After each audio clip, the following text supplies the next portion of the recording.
So when Trump entered the White House for the first time in 2017, Forbes magazine estimated his wealth to be around $3.1 billion.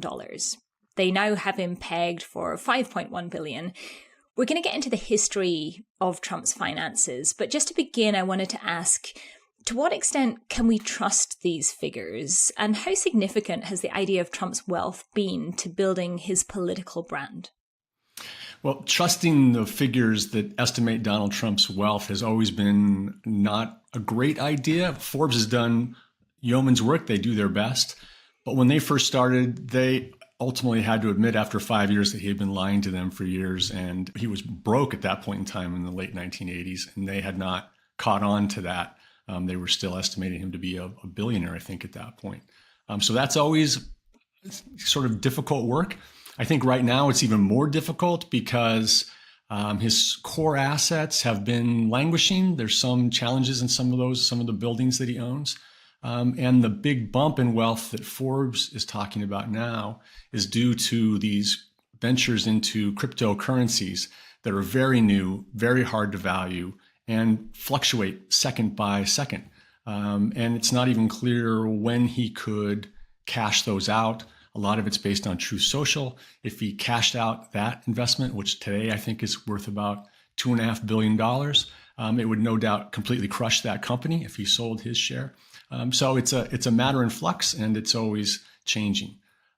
As to the politics, I don't think there was anything more important to Donald Trump's election originally, both times really, than the perception that he was a very successful businessman and had created a multi-billion-dollar fortune entirely on his own.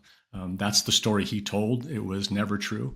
And it's the story that The Apprentice, a television series for more than a decade here, really reinforced every week to the viewing audience. And we heard that on the campaign trail then and again in this recent campaign, that people believe he's successful because they saw him being successful on television.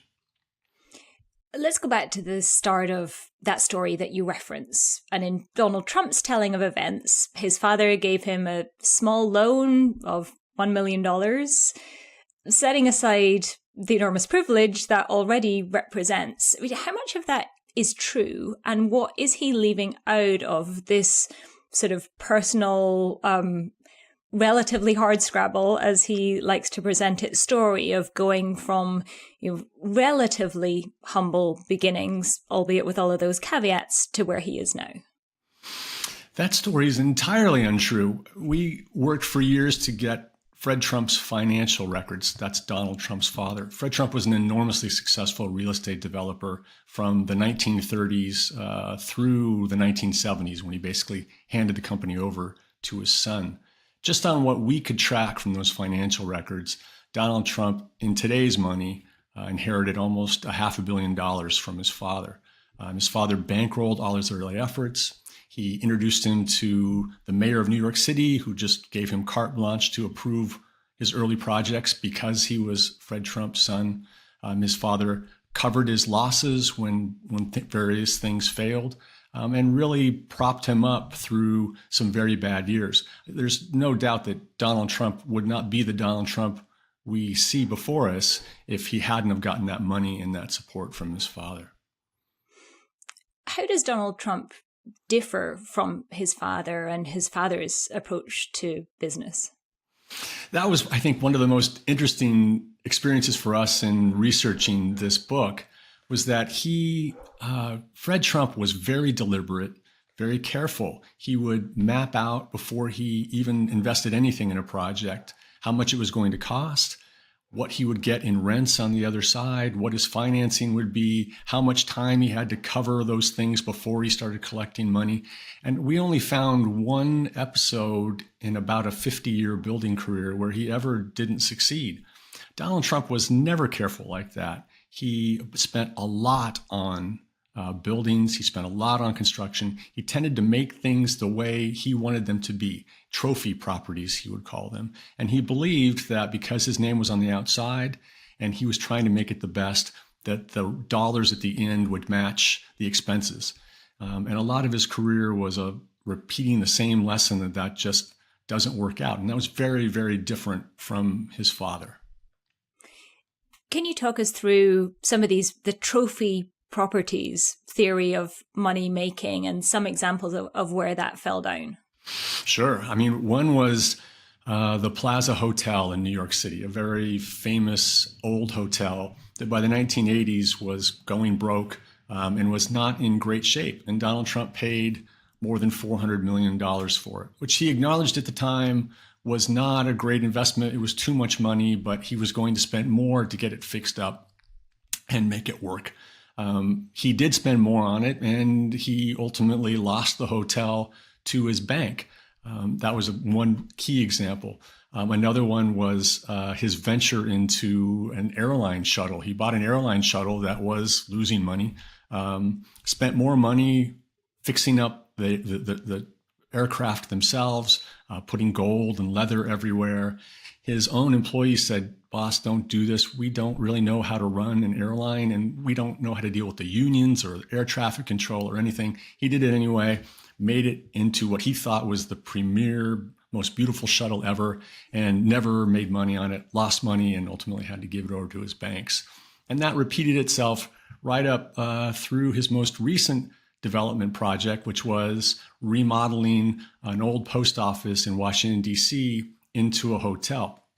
It was a major project. He spent more than $200 million. All the other competitors, big hotel companies, said the money that he's bidding, that he's promising to spend on this, is going to make it impossible for him to ever make money. He said, "Oh, no, I'll make it. It'll be so beautiful. We'll always make money." It was beautiful in the particular way Donald Trump designs buildings, but he never had a profitable year on that project during the 7 years he owned it, and ultimately had to sell it. He also had ventures in the sports world. Can you talk us through the saga of the New Jersey Generals for listeners who might not be familiar? I think that's an interesting one. I think if you look back at that, you see Donald Trump around 30 years old behaving much like you see him now, making the same sort of moves that would strike a lot of people as mistakes. There was an upstart football league trying to compete with the NFL, which has been the dominant sports affiliation in the United States for a long time. And the idea was, we're going to create this spring football, because football has a short season, at the time just 15 or 16 weeks. We're going to create this spring thing that'll fill in that interest there is in football and the other times of the year. So they started out these teams. It was sort of a ragtag operation. Some rich people bought teams, and they were muddling along. And then Donald Trump bought a team, but he said, "We're going to go head to head with the NFL. We're going to start airing our games in the fall, and I'm going to deliver the networks to you. All the networks will give us a big contract. It's going to work out great. And I'm not going to stay in the spring because that's what losers do, and I'm not a loser." He ultimately convinced the other owners, against many of their better judgment, to do that. They tried it. Lo and behold, they couldn't get a television contract. Donald Trump couldn't deliver the networks as he said.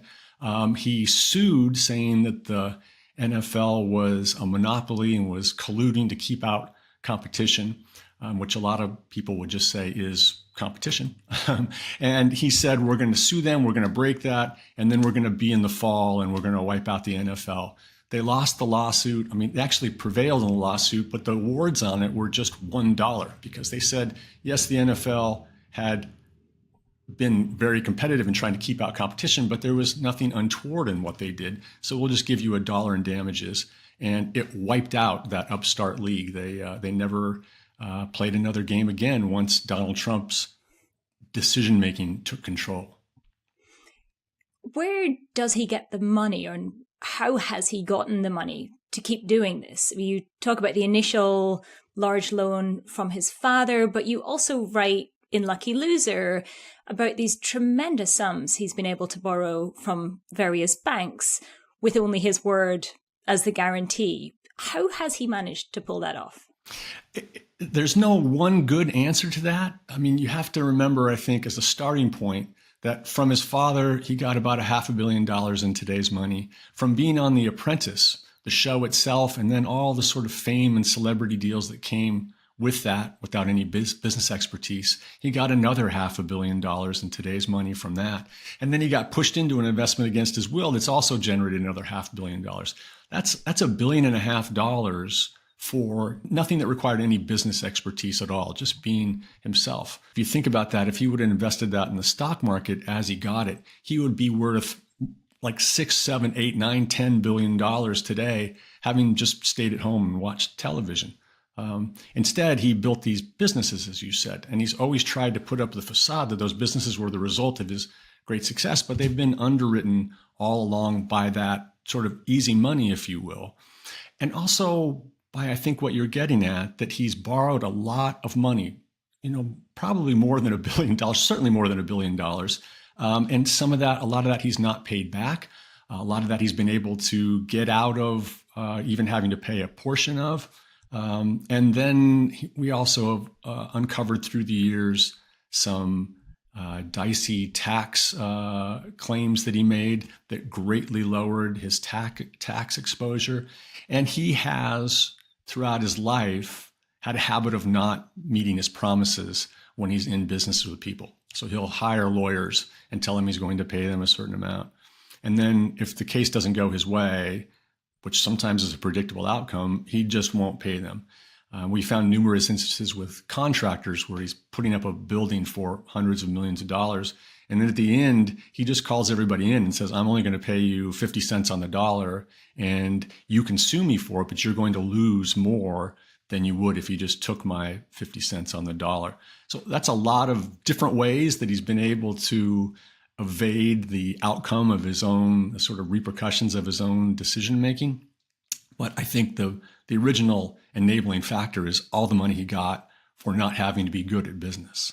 You detail in your book multiple bankruptcies of his businesses, but yet he has managed to avoid personal bankruptcy. Is that luck? Is it skill? How has he managed to avoid that sort of consequence?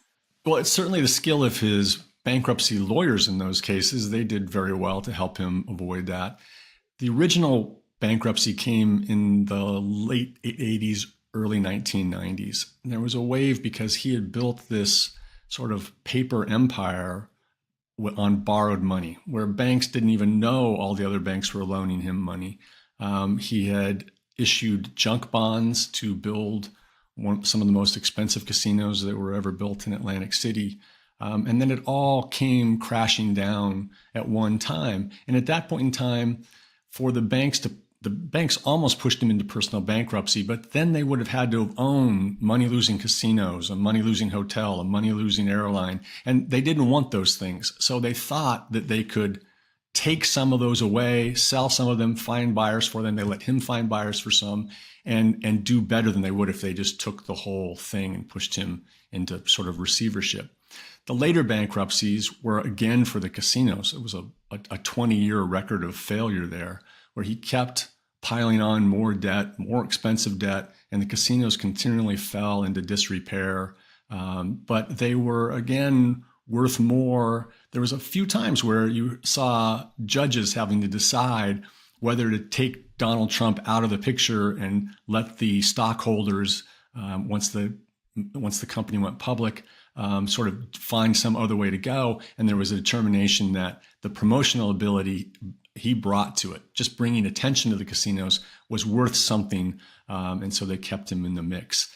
And other times it's just, he's really kind of on the cusp of it, it looks like, but he'll get out of some debt, get out of some taxes, and be able to live for another day.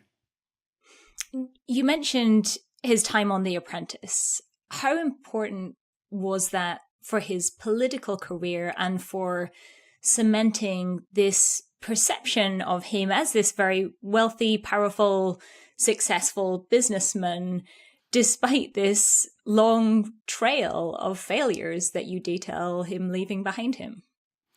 Yeah, it's a great question. And I think it's one of the great mysteries of modern American history. I mean, he had been famous in New York for not doing very well in businesses, but he was this great sideshow. He dished to the tabloids about his ex-wives and his girlfriends, and about the girlfriends and ex-wives of other people he knew. He was very much kind of traded in that world, and that made him famous but not widely respected. And it actually, when The Apprentice showed up in 2004, he was not doing terribly well. He was trying